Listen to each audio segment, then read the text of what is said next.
E antes de darmos continuidade a este programa, permita-me lembrá-lo de clicar no botão de gosto e de verificar a sua subscrição a este canal. Se depois de ter assistido a este vídeo ou a qualquer secção deste vídeo que deseje ver, decidir que apreciou o que ouviu e desejar manifestar esse facto. Agora permitam-me começar este programa, em primeiro lugar, abordando a situação atual em relação ao Irã.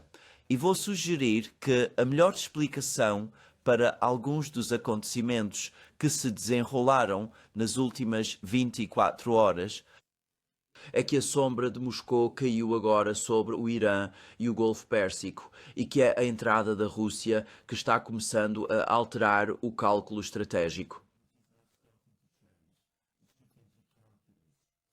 Agora, ao dizer tudo isto, penso que é crucial compreender e analisar em detalhe os acontecimentos que se desenrolaram nas últimas 24 horas. Durante grande parte de ontem, a acumulação de relatórios sugeria fortemente que algum tipo de ataque militar americano contra o Irã estava prestes a acontecer. Circularam notícias de que o Reino Unido estava a encerrar a sua representação diplomática no Irão e a retirar os seus cidadãos do território iraniano. Havia também informações de que outras nações ocidentais, especificamente países europeus, estavam a iniciar o mesmo processo. Houve relatos. Na verdade, não se tratava de relatórios, mas sim o de declarações dos Estados Unidos pedindo a todos os seus cidadãos que deixassem o Irã e, o que é bastante interessante, a Rússia também, o que servia como um indicador muito claro do que estava acontecendo, o que... acho que veremos as explicações disso à medida que prosseguimos com os eventos tal como aconteceram. Mas, de qualquer forma, houve sim aqueles anúncios, houve relatos da Reuters, que eu discuti no meu programa de ontem, que os israelenses e outros acreditavam firmemente que os Estados Unidos estavam à beira de realizar um ataque militar contra o Irã. E, por último, mas não menos importante, as autoridades iranianas também parecem estar a tomar algumas medidas de precaução ou preparatórias por conta própria. Em primeiro lugar, foram proferidas declarações muito contundentes por parte de certos oficiais militares iranianos a respeito da contramedida, da contraação que os iranianos tomariam na eventualidade de haver um ataque americano contra eles. E, além disso, houve também informações de que o Irã havia determinado o fechamento de seu espaço aéreo. E, por último, também houve relatos de que a Força Aérea Iraniana, na medida em que ela ainda existe, havia decolado de suas bases aéreas e que aeronaves iranianas estavam no céu. Último, a propósito, não teria sido, creio eu, para envolver as forças aéreas da EUA e de Israel muito mais poderosas em combate direto ou algo do género, ou mesmo para abater mísseis e drones americanos. Pelo contrário, teria sido para preservar os ativos da Força Aérea, afastando-os das bases, dada a altíssima probabilidade de que seriam as próprias bases aéreas que estariam entre os alvos que os americanos e os israelenses teriam atacado num primeiro ataque. Portanto, era possível perceber que todas as indicações apontavam para que nos encaminhávamos para algum tipo de grande confronto militar e todas as peças pareciam estar a encaixar-se perfeitamente. E então recebemos uma declaração do presidente dos Estados Unidos dizendo que ele havia recebido informações do Irã de que as autoridades iranianas não iriam prosseguir com as execuções que pretendiam realizar ontem. A propósito, sobre isso ele está certo. E já volto a isso. Enfim, que as autoridades iranianas não estavam avançando com aquelas execuções E por essa razão, ele deu a impressão de que os Estados Unidos não realizariam um ataque imediato ao Irã, embora ele tenha, de forma notória, deixado a opção de conduzir tal ataque em aberto.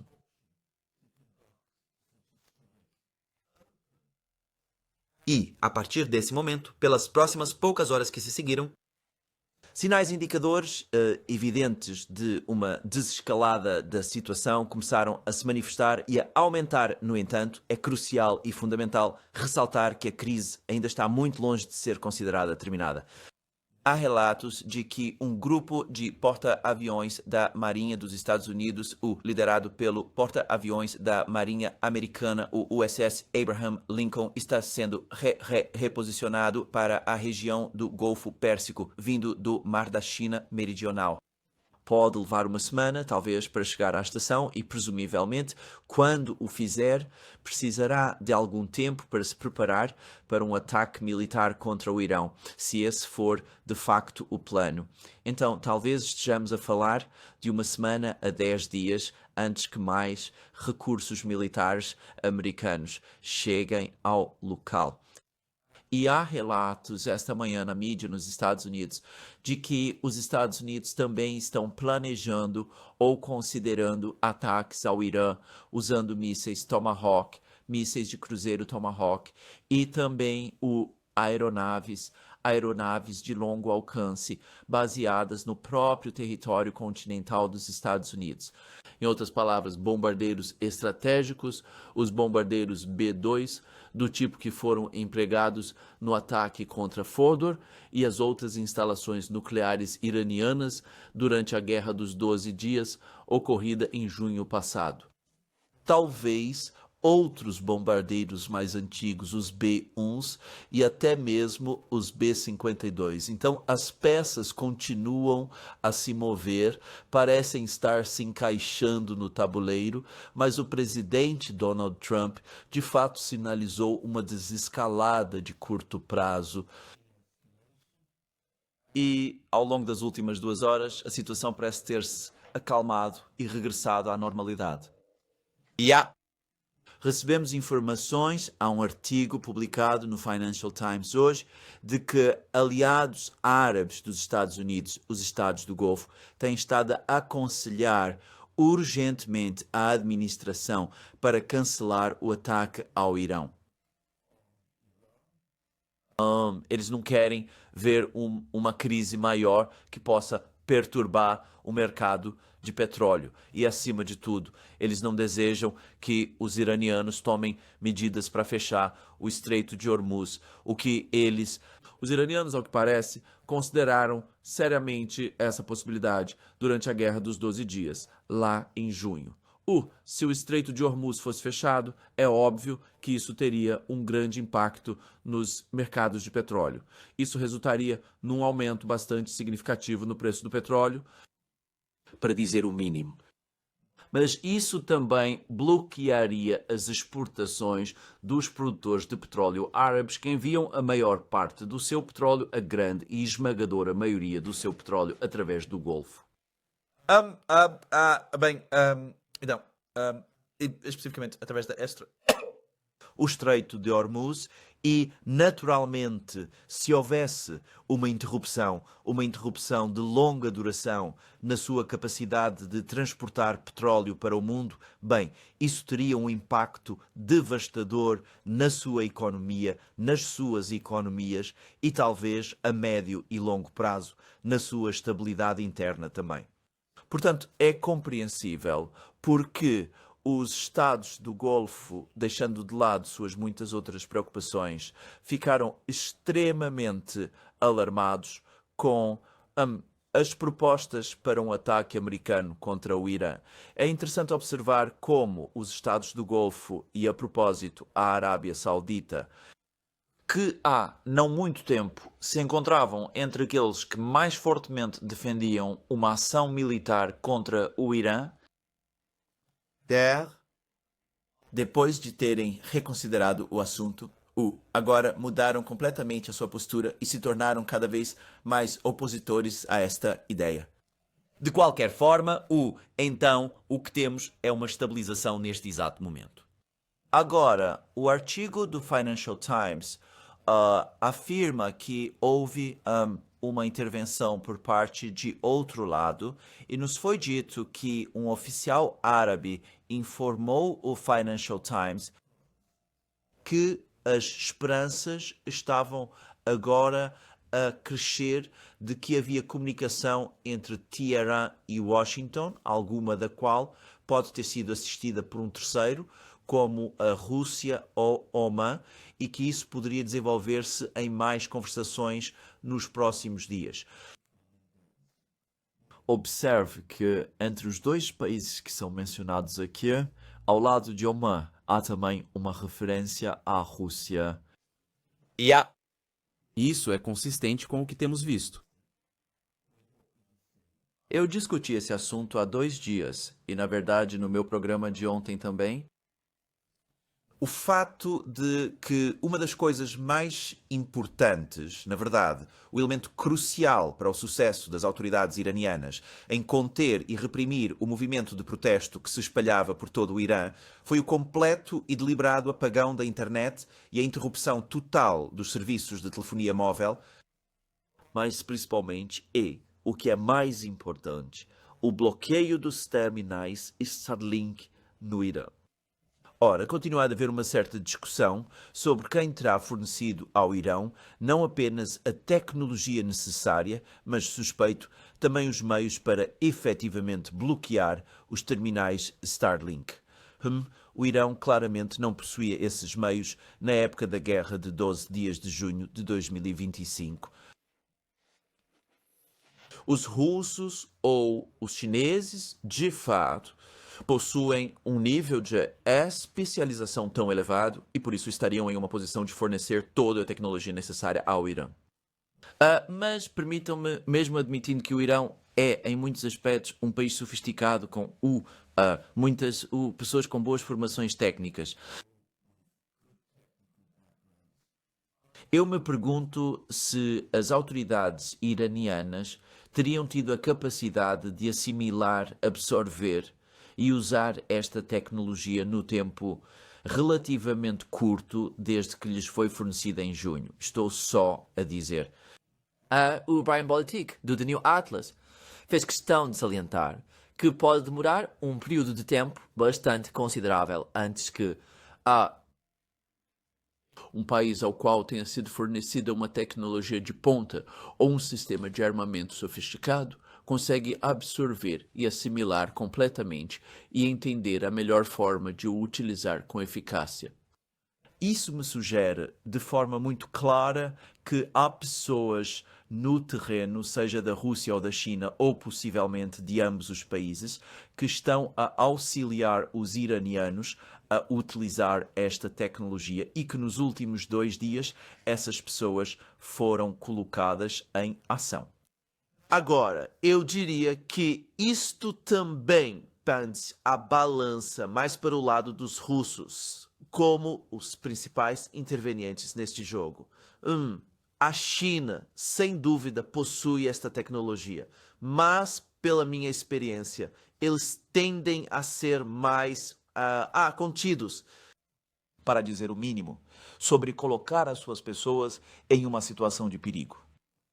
E ouvi dizer que os russos tinham sido solicitados pelos iranianos no passado para fornecer esta tecnologia. No entanto, os russos não estavam dispostos a fazê-lo, por receio de que, se o fizessem, essa tecnologia pudesse cair nas mãos dos americanos.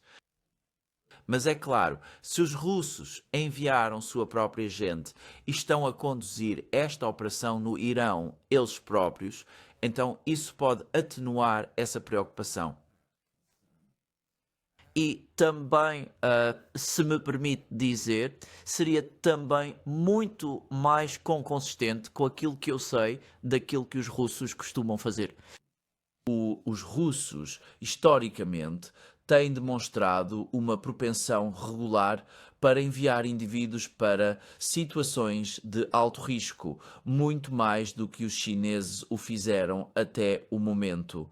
Para que fique bem claro, não tenho certeza absoluta de que foram os russos. Pode ter sido os chineses. E o que quer que os russos façam, os chineses, obviamente, sabem disso. E tenho certeza de que eles aprovam e concordam com isso. E se os chineses estiverem envolvidos no Irã, os russos saberão disso e estarão aprovando e apoiando. E poderia até ser que ambos estejam trabalhando ao mesmo tempo.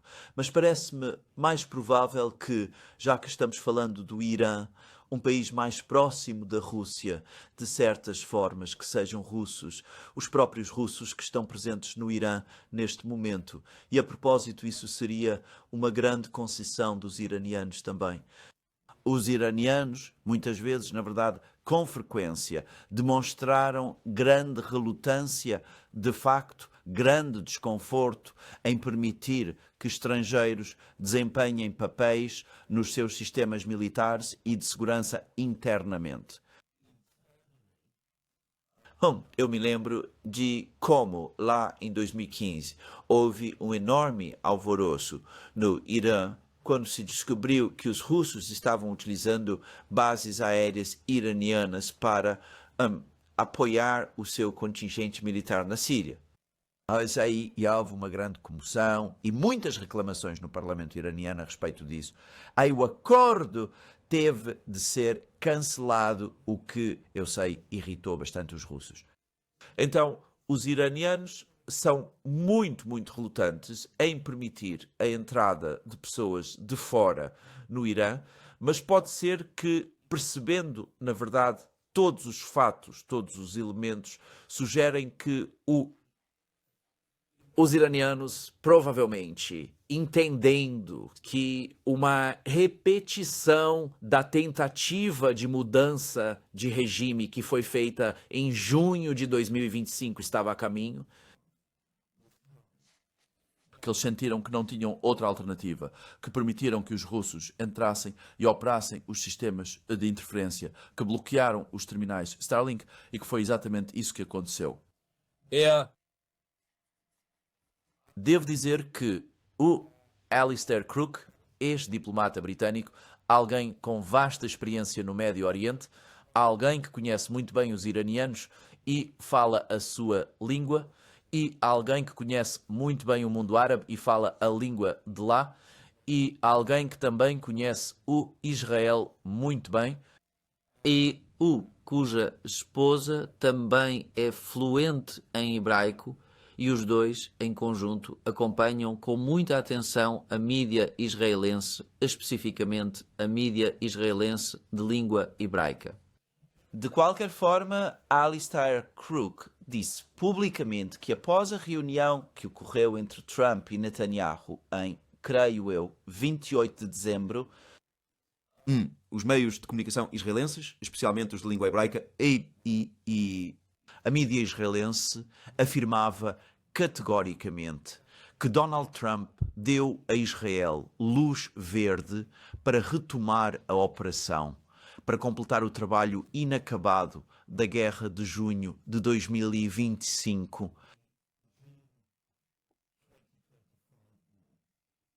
A questão pendente que ainda não foi resolvida para alcançar uma mudança de regime no Irã. E quando falo de assuntos pendentes, e já discuti isso em muitos dos meus programas, notem este artigo de hoje no Financial Times. Não vou lê-lo na íntegra, mas apenas notem o título. Israel espera que os IWA resolvam assuntos pendentes com o Irão. E as palavras assuntos pendentes estão entre aspas. E claro, os assuntos pendentes, quando se continua a ler o artigo, é bastante evidente que se está a derrubar o regime de Teherão, como o artigo do Financial Times essencialmente refere. Assim, de acordo com a imprensa israelense, Trump deu a Netanyahu luz verde para avançar com uma outra tentativa de mudança de regime. Bem, como consequência direta dos protestos, que foram totalmente justificáveis e compreensíveis e que se desenrolaram no Irão, em virtude da gravíssima e complexa situação económica que o país atravessa e também devido à má gestão e à ineficácia do governo iraniano na administração da economia, uma tentativa de mudança de regime assim foi feita. E Alistair Crook, a propósito, ele também diz, e mais uma vez, ele é alguém que está muito mais bem informado sobre a situação no terreno do que eu. De qualquer forma, ele corroborou o ponto que eu havia levantado. Corroborou a minha dedução, devo dizer, porque, claro, não estou no terreno, que a única coisa que permitiu às autoridades iranianas reprimir os protestos tão rapidamente foi o bloqueio do Starlink. E ele também fala a respeito da extraordinária consternação, do alarme e do choque profundos que esta situação provocou, especialmente em Washington, mas eu suspeito que em Israel e em muitos outros lugares também. A suposição inicial era de que não seria de forma alguma possível interferir com o sistema de satélites Starlink, Mas claramente foi. Agora devo dizer que tivemos mais informações sobre a operação iraniana. Ninguém está sugerindo que a cobertura Starlink ou o uso do Starlink se tornou impossível. O que aconteceu foi que estava muito severamente degradado. Aparentemente, os sinais foram bloqueados e sofreram interferência o tempo todo, para que, de tempos em tempos, mensagens pudessem ser enviadas, mas não de forma regular. Isso tornava muito difícil, quase impossível, para os vários grupos envolvidos no Irã se comunicarem entre si ou se comunicarem com quem quer que estivessem trabalhando no exterior apenas para constar. Então foi isso que aconteceu. Mas também era aparentemente possível utilizar a tecnologia com a qual o Irã foi provido para rastrear as antenas, os terminais dentro do Irã. E a mídia iraniana tem estado repleta de imagens de terminais Starlink apreendidos e de pessoas sendo presas. E, a propósito, há relatos, alguns relatos nesse sentido, na mídia ocidental também. Então, de qualquer forma, Isso realmente pegou todo mundo de surpresa. Mas o outro ponto-chave sobre isso é que teria sido visto em Washington e noutros lugares, como um compromisso russo. e, novamente, eu realmente acho que foram os russos, um compromisso russo com o Irã. E vou sugerir que isto foi provavelmente Provavelmente o que provocou algumas das ações que foram tomadas pelos Estados Unidos assim que ficou claro que a Starlink estava sendo desligada foi este anúncio abrupto e até agora inexplicável do presidente Trump de que tarifas de 25% seriam impostas a todos os países que mantêm relações comerciais com o Irão. Eu não acho que isso vá surpreender ou preocupar muito os russos, apenas para que se saiba, mas é o tipo de reação petulante que Donald Trump costuma ter nesse tipo de situações. E eu também sugeriria que isso também explica porque os americanos foram instruídos a deixar a Rússia. E a propósito, há também relatos de que os Estados Unidos anunciaram que vistos não serão concedidos como resultado de uma reorganização a cidadãos de certos países. E eu percebi que, dentre os países mencionados, um deles era a Rússia. Novamente, a duração disto não está muito clara, mas, mais uma vez, tudo isto me parece uma reação bastante zangada ao que aconteceu durante os últimos 2 dias. E, bem, sabe, então A participação russa não se limitou a isso. Há relatos que estão circulando e, novamente, não sabemos exatamente o quão verdadeiros são, mas aparentemente estão circulando em Israel, que os russos contataram o governo israelense e lhes disseram para recuar, de um envolvimento e ataque ao Irã, e que os russos disseram aos israelenses em troca que garantirão que não haverá quaisquer passos agressivos tomados contra Israel pelo Irã e seus representantes. É o tipo de coisa que os russos poderiam de fato fazer. Tivemos a publicação de mais um artigo no Financial Times que aborda os contactos entre o Irão e os Estados Unidos mediados por um terceiro país. Não tenho dúvidas de que Oman, que atuou como mediador e um portador de mensagens antes, Eu estou fazendo exatamente o mesmo neste momento. Mas não me surpreenderia de forma alguma se houvesse algum nível de comunicação entre os russos e os americanos no que diz respeito ao Irã também. Mas talvez, e mais importante, suspeito que os russos têm dado aos iranianos alguns uma certa quantidade de conselhos. Donald Trump está absolutamente correto ao afirmar que os iranianos parecem ter desacelerado significativamente as ações que eles estavam tomando ou que diziam que iriam tomar contra os manifestantes iranianos. As autoridades judiciais no Irã estão agora negando de forma veemente e acalorada que tivessem qualquer tipo de plano para executar alguém na quarta-feira.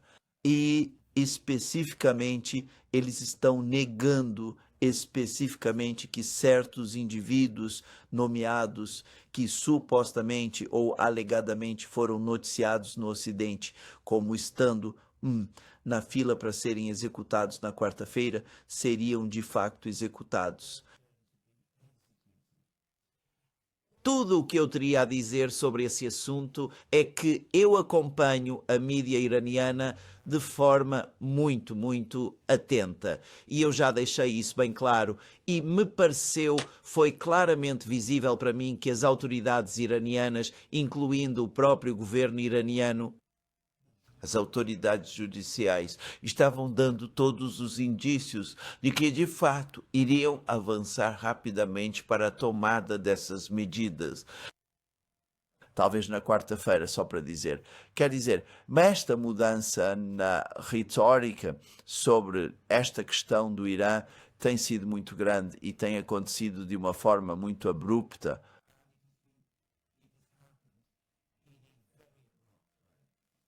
E claro, e para além disso, o ministro das Relações Exteriores iraniano, Abbas Araghchi, disse que o Irã não tem planos de executar ninguém.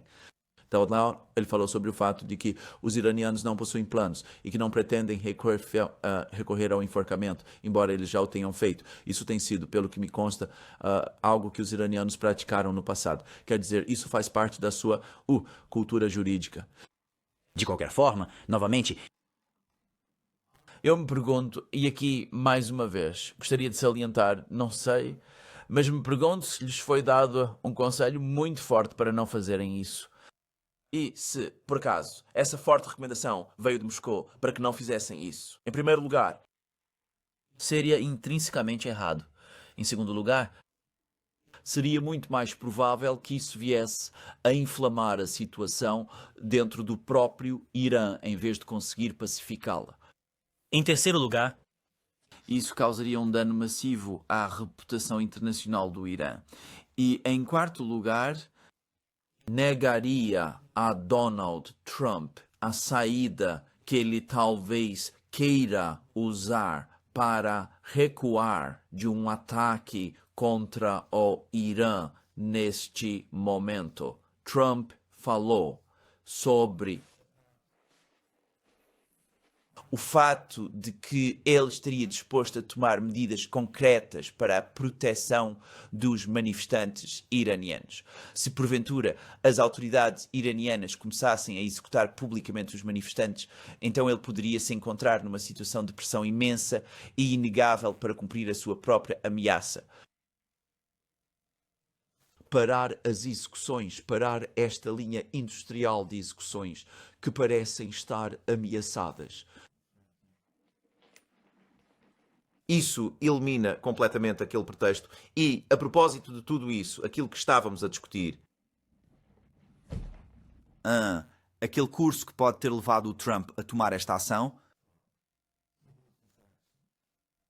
isso lhe ofereceu a oportunidade de recuo de que ele talvez precisasse para se retirar neste momento.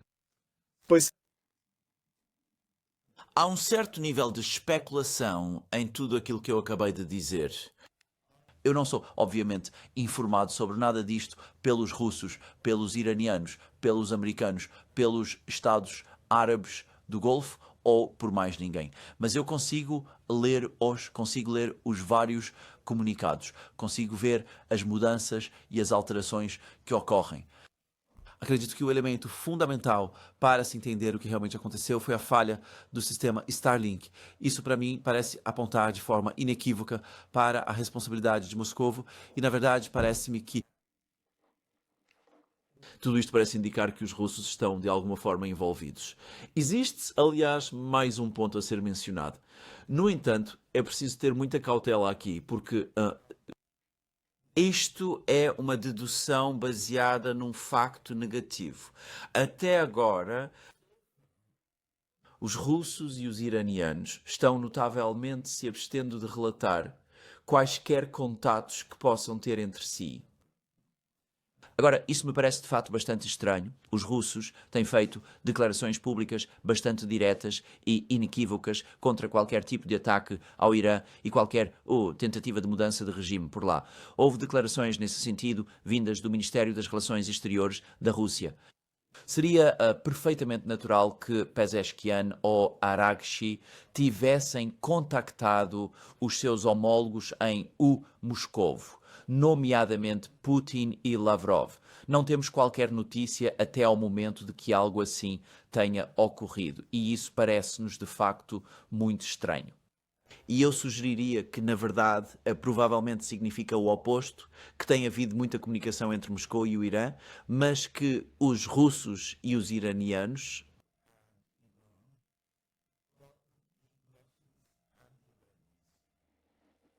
não quero realçar a verdadeira dimensão de tudo isto, porque há um jogo complexo a ser jogado, uma partida diplomática a desenrolar-se neste preciso momento. E é do interesse de todos manter o maior sigilo e a maior discrição possíveis sobre o assunto.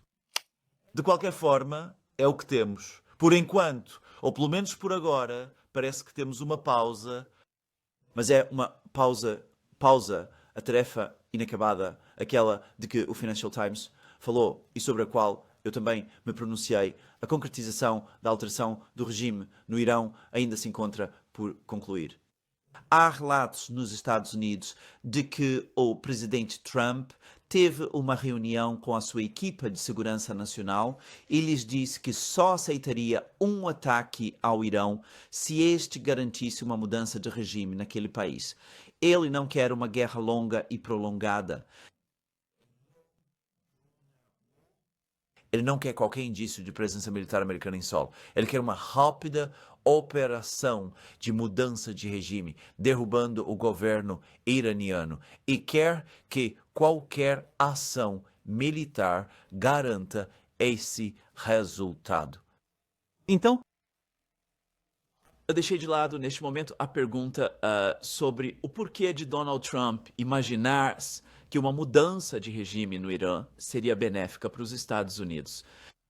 Eu, pessoalmente, acredito que a longo prazo seria um desastre. Partindo do princípio que o atual governo no Irã colapsasse, suspeito fortemente que veríamos uma crise grave e prolongada no país. A Reuters tem falado em relação ao governo atual ainda ter um grande eleitorado político no Irã. Existem as forças de segurança que são grandes e muito bem armadas, e algumas das pessoas de lá se houvesse uma mudança de regime, provavelmente se retirariam para as montanhas e muito provavelmente e de forma bem plausível conduziriam uma resistência de longo prazo lá, porque, bem, para dizer de forma simples, estariam com as costas contra a parede. Eu consigo visualizar muito facilmente como poderíamos nos encontrar numa crise no Irã muito mais grave do que qualquer coisa que já tenhamos vivenciado até o momento. Mas, de qualquer maneira, vamos deixar tudo isso de lado. Vamos supor que Donald Trump ele não consegue compreender essa realidade e ele, de facto, acredita piamente que o povo iraniano anseia ardentemente pelo restabelecimento da monarquia e pela figura do príncipe herdeiro e por tudo o que isso implica. O ponto principal a ser dito é que ele quer uma mudança de regime no Irão.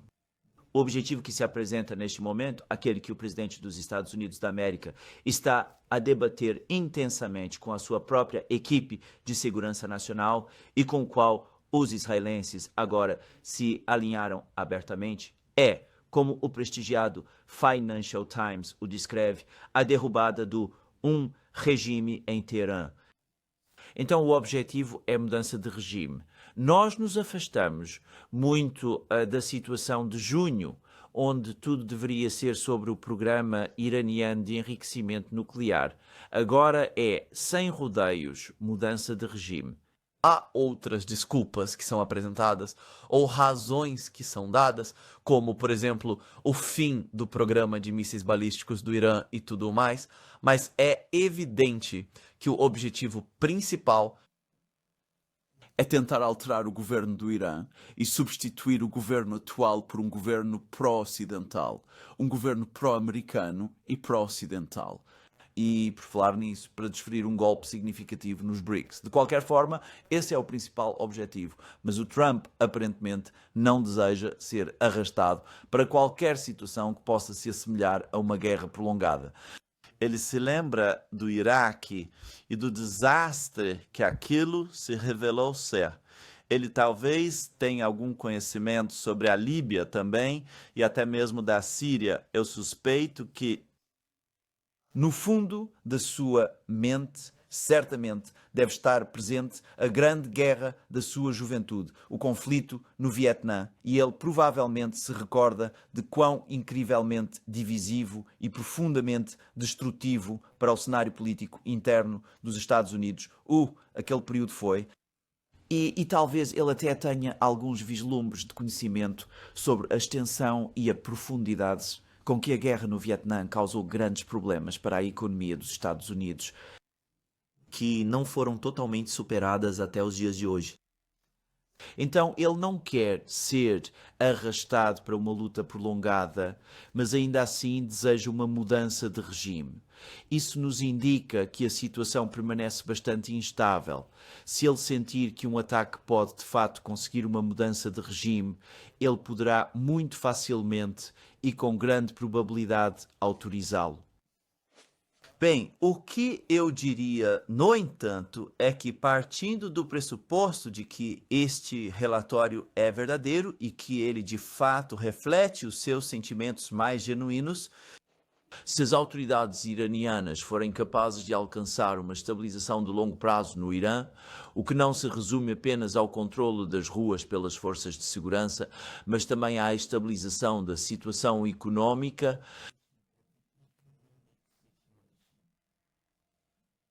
e se eles continuarem a desenvolver as suas relações de segurança com a Rússia e, a propósito, aqui também com a China, que agora estamos a começar a ver,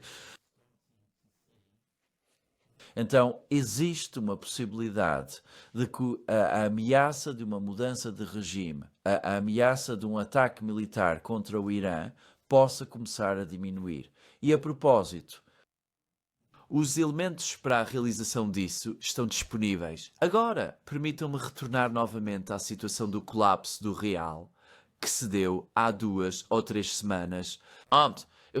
Já discuti em muitos lugares como o colapso da moeda é, em parte, um produto da má gestão monetária, financeira e económica.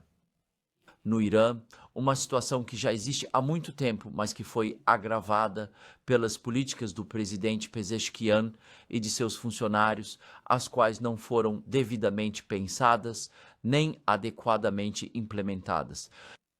Noto que Alastair Crooke, e volto a dizer, possui um conhecimento muito mais aprofundado sobre o Irão do que eu, e ele afirmou exatamente a mesma coisa. Eu também agora aceito que, muito provavelmente, o colapso da moeda iraniana foi algo que, de fato, foi artificialmente orquestrado. Alastair Crooke também falou sobre uma importante operação de venda a descoberto da moeda iraniana nos mercados financeiros em Dubai e que isso foi o que precipitou O súbito colapso e que foi orquestrado como parte desta operação renovada para derrubar o governo no Irã, que Netanyahu e Trump discutiram ao longo do seu recente encontro em dezembro. Alastair Crooke disse outra coisa, da qual eu já tinha ouvido falar, mas não sabia completamente, mas parece que é verdade, que é que a China já deixou claro para o Irã, deixou claro há muito tempo, que se os iranianos precisassem de assistência financeira para superar uma crise, a China estaria disposta a intervir. Essas garantias já foram dadas e o dinheiro pode ser fornecido ao Irã muito rapidamente através das instituições financeiras existentes que os BRICS criaram e pode ser fornecido diretamente pela própria China. Agora, as quantias de dinheiro que teriam sido envolvidas teriam sido muito pequenas. em um programa que Alex Cristóforo e eu temos feito para o The Duran, que ainda não foi publicado, eu falei sobre o Irã pedindo publicamente à China $1 bilhão para estabilizar o real. A minha perspectiva é que aquilo não só teria sido o bastante, como teria sido muito, muito mais do que o bastante, pela natureza da moeda que o real representa. Ouvido que isso teria custado mais de 100 ou 200 milhões de dólares de... A necessidade de uma intervenção eficaz para se alcançar a estabilização. Como Alastair Crooke afirma, de forma absolutamente correta, quando é feito de forma apropriada e os chineses sabem exatamente como realizar isso de maneira impecável, a China, se tivesse intervindo daquela maneira, poderia ter obtido um bom lucro. E voltando ao tipo de coisas que o professor Jeffrey Sachs, que sabe mais sobre estabilizar moedas do que qualquer outro ser humano no planeta Terra, as quantias de dinheiro envolvidas aqui são geralmente muito pequenas.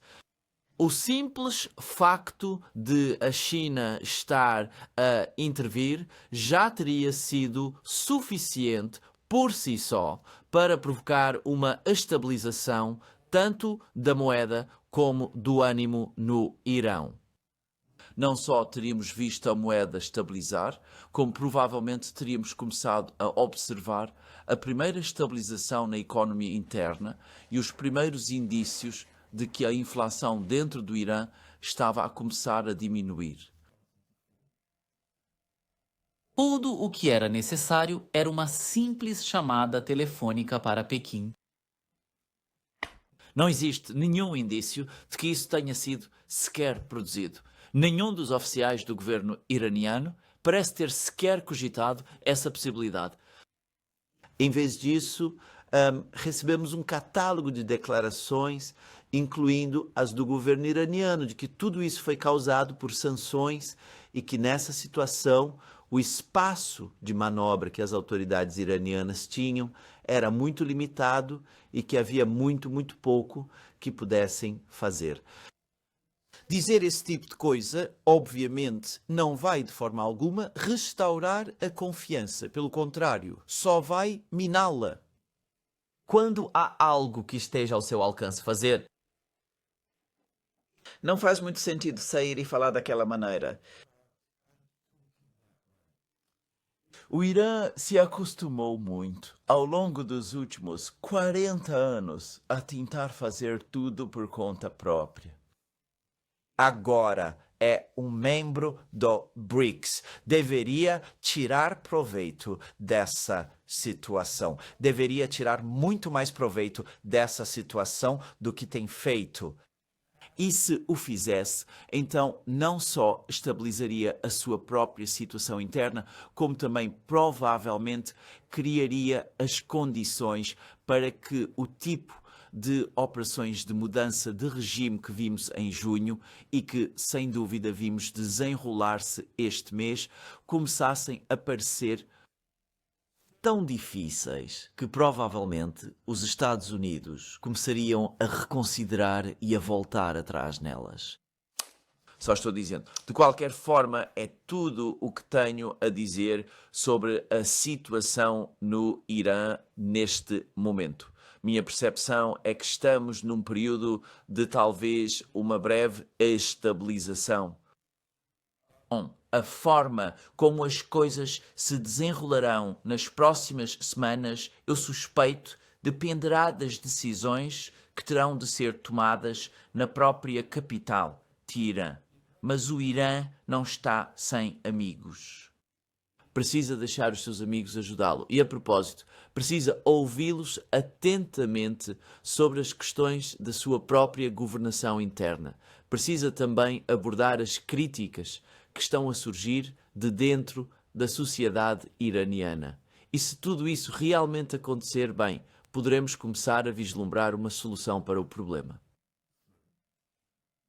Se eles não conseguirem realizar essas ações, então o próximo ataque, O que certamente virá a acontecer em algum momento ao longo dos próximos meses, será muito mais poderosa, muito mais bem preparada e organizada do que aquela que acabamos de presenciar.